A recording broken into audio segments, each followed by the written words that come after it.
Hello, all of you lovely, lovely one person, which my last video actually got 0 views, so you lovely nobodies. Welcome to episode 2 of the most insightful commentary on YouTube. Today's first topic, Xbox Series X versus PS5. Now, I don't own either of the consoles. In fact, I own an Xbox One S and a ps4 Slim. Yeah, I know, I'm worthless. But, based on... What the heck? That's not the gun I picked. That was strange. Anyways, based on the information I've seen of both consoles, they both have their strengths and weaknesses. So instead of just going over all of them, I'm just going to go over each of her biggest strengths and biggest weaknesses. The biggest strength of the Xbox One is quick resume. Now, not every game supports quick resume, and with some games it glitches. But the fact that they put in the effort is great.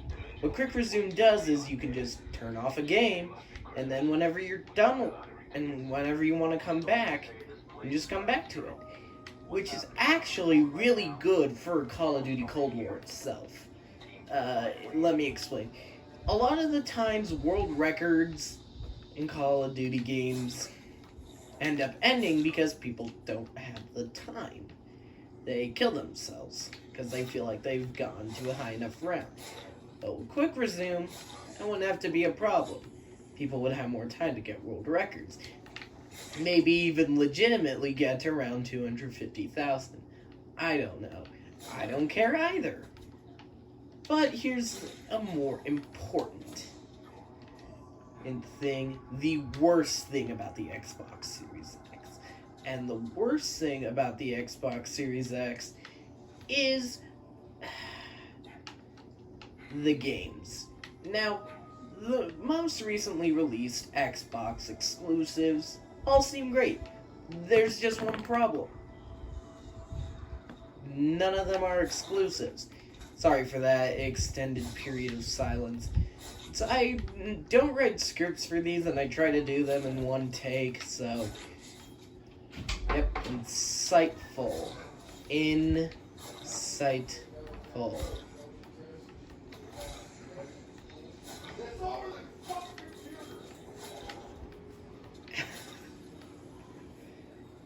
Anyways,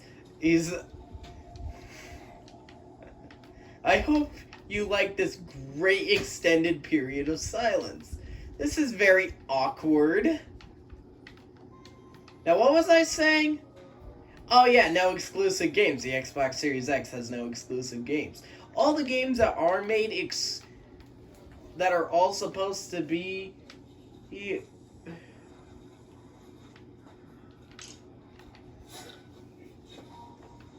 all of them...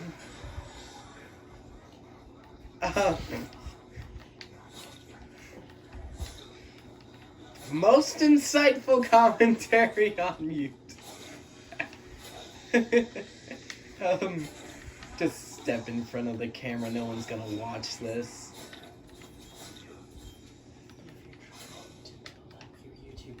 No one's gonna watch this! Except for maybe the Nacho Emporium. Shout out to that guy. I mean, not that my 15 subscribers will care. Also, one of my 15 subscribers is my brother, and he doesn't even watch my videos.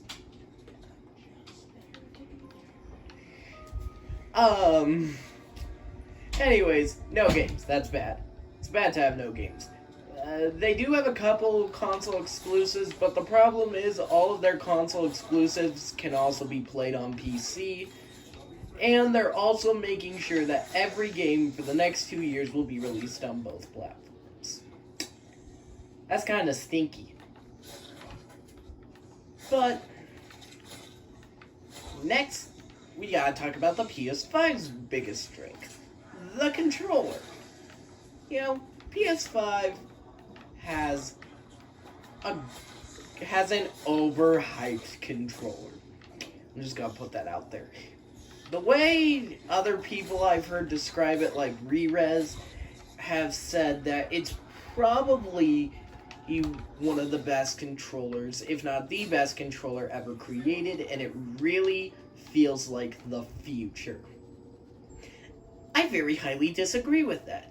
First of all, the haptic feedback, and I don't know why so many people play this up. I don't know how to reiterate this any more clearer. Haptic feedback is literally just HD Rumble, which was on the Switch. It's not a new feature. It's not any cooler. In fact, it was cooler on the Switch than it seems like it's gonna be with the PS5. Because the thing is, with the Switch, HD Rumble really, you got the most out of HD Rumble if you played with your Joy-Cons separated. Like, for example, I don't know, Skyrim. Skyrim, for example. You hit someone with your left-hand weapon, you're gonna feel the shaky shake in your left hand. You hit someone with your right weapon, you're gonna feel the shaky shake in your right hand. That's exactly what haptic feedback is. And the fact that people are acting like it's this huge deal is kinda annoying. But that's the only problem with the PS5 controller. Other than that, it's way better than the Xbox Series X controller. The fact that, and it really has to do with the triggers. It has adaptive triggers. Now, unlike the Switch, this is a completely new feature. Microsoft has something similar on their Xbox Series X controller, but it's really only for the face buttons, and a lot of people haven't really noticed a difference. But the not haptic feedback, the triggers do apparently feel like a whole new experience. Like, if you were using the bow, you can feel the resistance, which I think is pretty cool.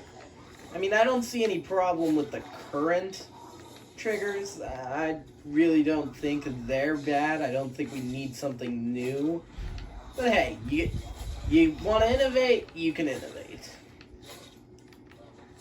Now, I think the biggest problem with the Xbox Series X is that it launched with no games. Now, the PS5 isn't much better. It launched with 2 games. Good for it. In terms of specs, they both look about the same, but I have yet to mention the PS5's worst aspect. What's that aspect, you ask? I mean, you didn't ask, and I can't hear anybody, but you know what? I'm gonna tell you anyway. The worst aspect of the PS5 is, well, changing storage. Now, with the Xbox Series X, they have to use proprietary storage.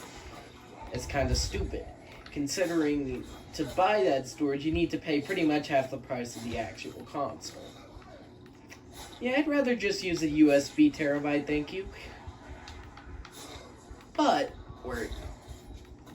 you just stick it in the console, it's a one and done.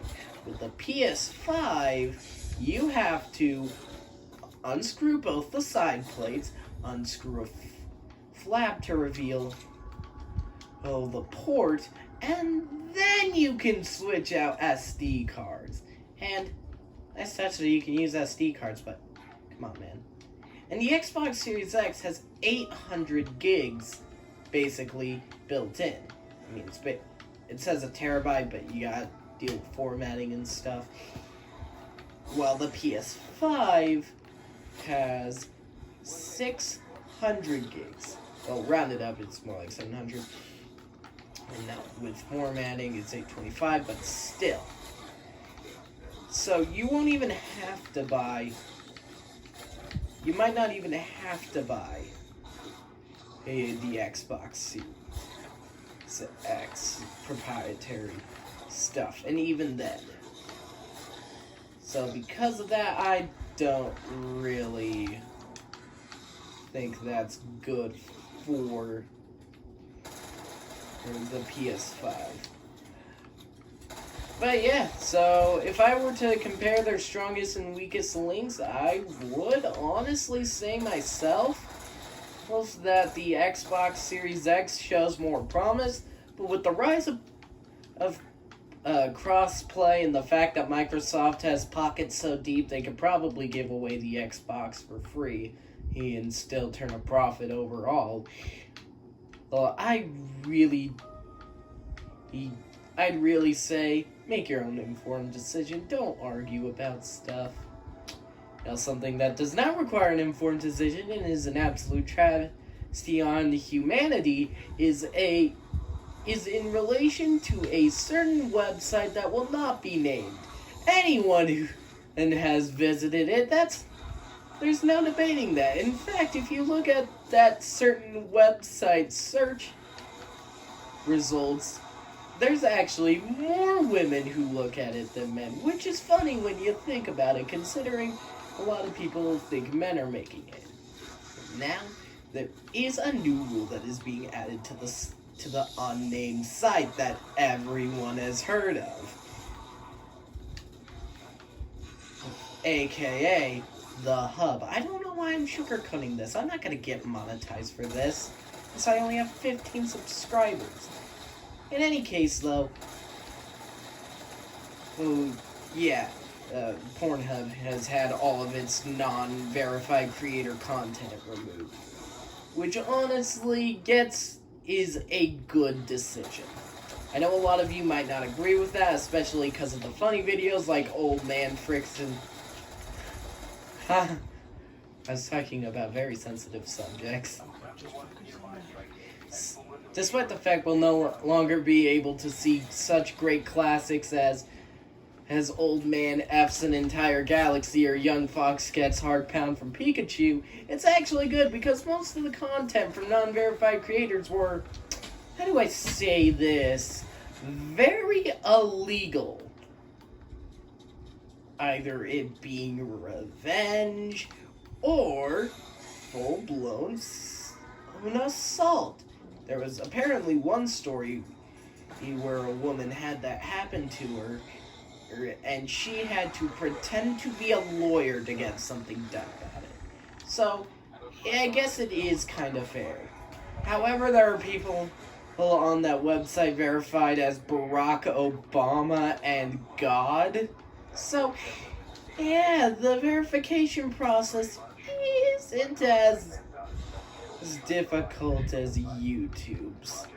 So while a lot will be removed, what will remain will still probably be free, which means when any of us are feeling super in the mood, I mean, it's still there. That's about it from the most insightful commentary on YouTube today. Here's to hoping that Steve gets buffed in the next patch of Smash. Bye.